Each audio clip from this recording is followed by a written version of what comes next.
What's going on, guys? Billy here, and today DJI dropped a new product that's not a drone, but it is an addition to the Osmo lineup. It's called the Osmo Pocket, and I got some hands-on time with it earlier today at DJI's official launch event in New York City. So today has been incredibly busy. I woke up at 5 a.m. I had to do 3 different construction shoots with my drone, and then I drove all the way up to New York City for the Because Life is Big event held by DJI. I got some hands-on time with the Osmo Pocket, and then I drove all the way back down here to Philadelphia, and now I'm shooting this video for you guys. So what I want to do in this video is go over some of the more notable things about the Osmo Pocket and then give you guys some of my first impressions of the camera itself or the device itself after getting probably an hour and a half of use time. So first up, I want to go over the build quality of the Osmo Pocket because it is definitely a unique device. The whole entire handle is made of a durable plastic, and besides the front of the device, there really isn't a whole lot going on. We of course have the camera at the top, the screen in the center, and a record and function button towards the bottom, which that function button has 3 different functionalities.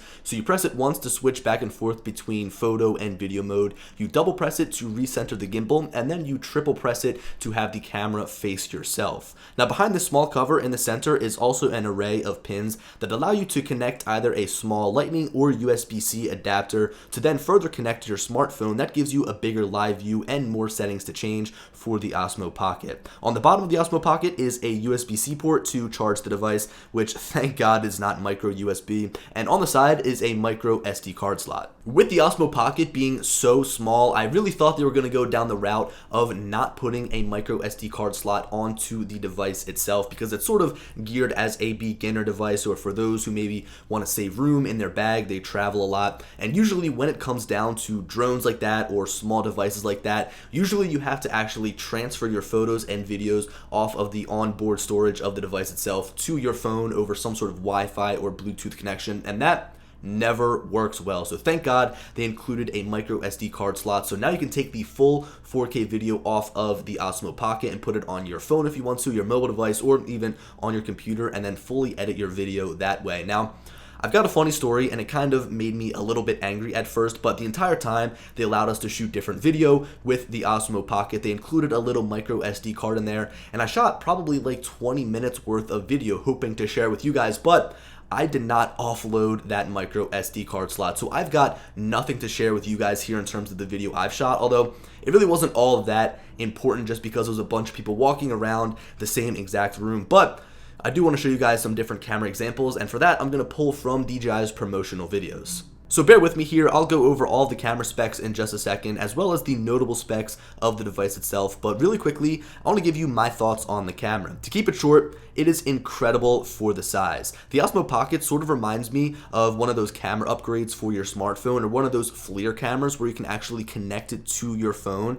although the Osmo Pocket is like that on steroids. It can be used as a standalone device, and the fact that it has a fully stabilized 3-axis mechanical gimbal makes this such a better option than the camera on your phone. While the footage taken for this video is like the best of the best, it still gives you a really good idea at what you can expect to shoot on your Osmo Pocket if you do decide to purchase one. Alright, so now I'm going to get on to these specs, and I'm not going to take 5 minutes to do so, so here are all of the important ones that I think are worth noting. I want to point out the size of the sensor, which makes this camera a lot like the one found on the Mavic 2 Zoom, which I must say shoots phenomenal videos and photos.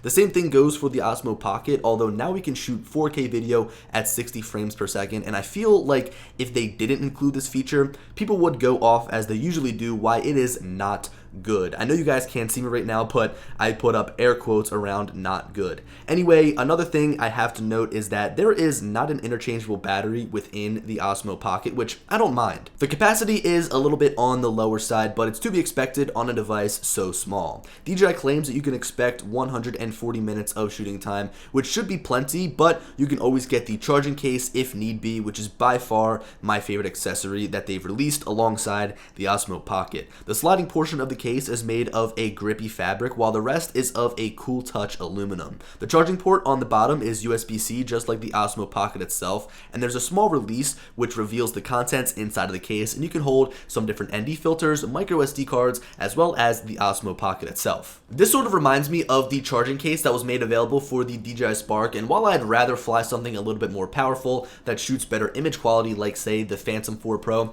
I've got to say that something that can charge your device as well as protect it is a killer combo. Now, they released a ton of other accessories for the Osmo Pocket, like a waterproof housing, which is probably my second favorite accessory, a wireless module for connecting to the Osmo Pocket from your mobile device without the need of a wire, an extension rod, a 3.5mm headphone jack adapter, as well as ND filters. But here's the thing, I heard that a lot of these different accessories were actually still going through some different design changes, so I don't really want to show them all that much here in that video. I don't want to talk about them. I don't want to give them the light of day because they could be totally different when we see them on December 15th when the Osmo Pocket begins shipping. So for now, I'm not going to touch on them, but I do want to cover them once the Osmo Pocket comes out because this thing has got a ton of different accessories. Something else that is not quite finished is the DJI Nemo app, which we were all using a beta version of at the event. This is a brand new app for the Osmo Pocket and feels solid. I mean, everything you need is here and it gives off the same feel that the DJI Go 4 app had. So if you're familiar with that, you're going to have no problems making the jump.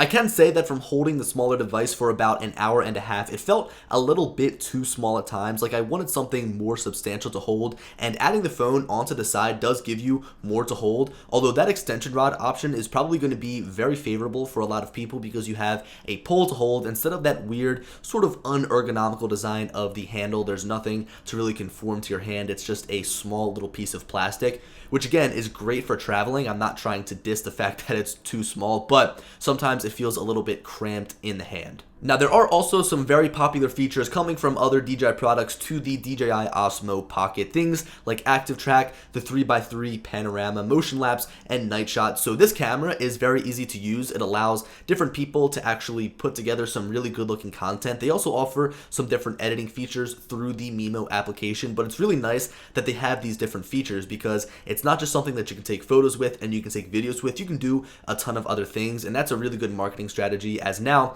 if you're familiar with something from, say, the Mavic Pro or the Spark, it's going to be available on the Osmo Pocket. You know, for such a small little camera, there is so much to go over. I've got a ton of stuff written down here in my Notes app or in Evernote on my phone, and I feel like I'm missing a lot of things. I'm really impressed with how much DJI was able to actually fit into such a small package, and I do have a couple of things I want to go over, some miscellaneous things I think are cool. The first of which is some different shooting modes. So you can hold it straight up for typical videos and photos. You can also hold it to the side for vertical videos and photos that are more friendly for platforms like Instagram or maybe Snapchat stories if you want to go that far. And you can also hold it upside down or in what DJI calls the underslung mode. So this little camera really does prove to be incredibly versatile. Okay, so now it is first impressions time, and I want to try to keep this under a minute and in one single cut. So here we go. The first thing I have to say is that the camera specs on paper are nothing revolutionary. My iPhone 10 can shoot 12 megapixel photos, it can take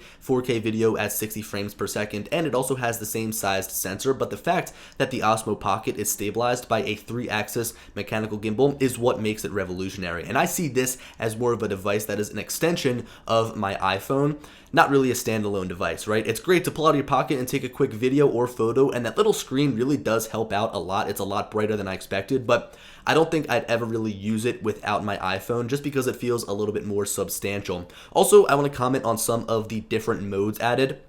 I personally don't think that I'm going to be using any of those intelligent modes like Active Track, Face Track, or FPV. They're great to be put in there. It's great to see what some people are going to be able to do with it, but I want to see what I can do by just shooting with the camera itself, and I really want to try to push myself and potentially shoot like a full little travel video or travel film on only the Osmo Pocket. I think that that would be pretty cool. I can say that I will be purchasing one. I'm going to keep it in my bag at all times. I think that it's that good. I'm going to put it inside of the charging case. I think that it's going to keep it charged as I'm moving. I don't have to charge it all the time. And also, it's going to protect it inside of my bag filled with a bunch of other gear. It's kind of going to be like a last resort kind of thing. If I've got nothing on me like my DSLR, or if I don't have some sort of gimbal on me, the Osmo Pocket is a great option to fall back on. And I think that that's what I'm going to primarily use it as moving forward. The price of this camera, for those of you who are wondering, are $349, and this thing is like the perfect gift for the holidays. So I think that DJI did a really good job at releasing it now at the end of November, as anybody who's looking for some sort of gift for anyone that likes to take travel photos,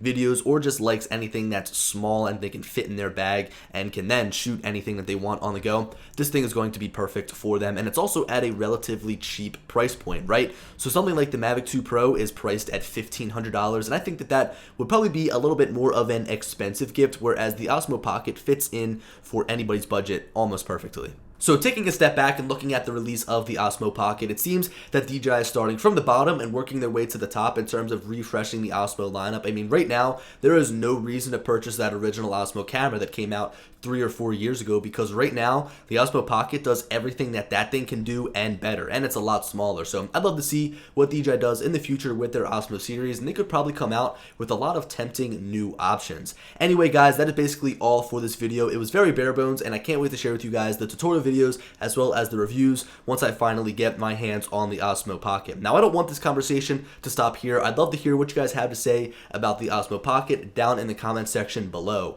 Anyway, guys, hope that you enjoyed the video, and as always, I'll talk to you later. Peace.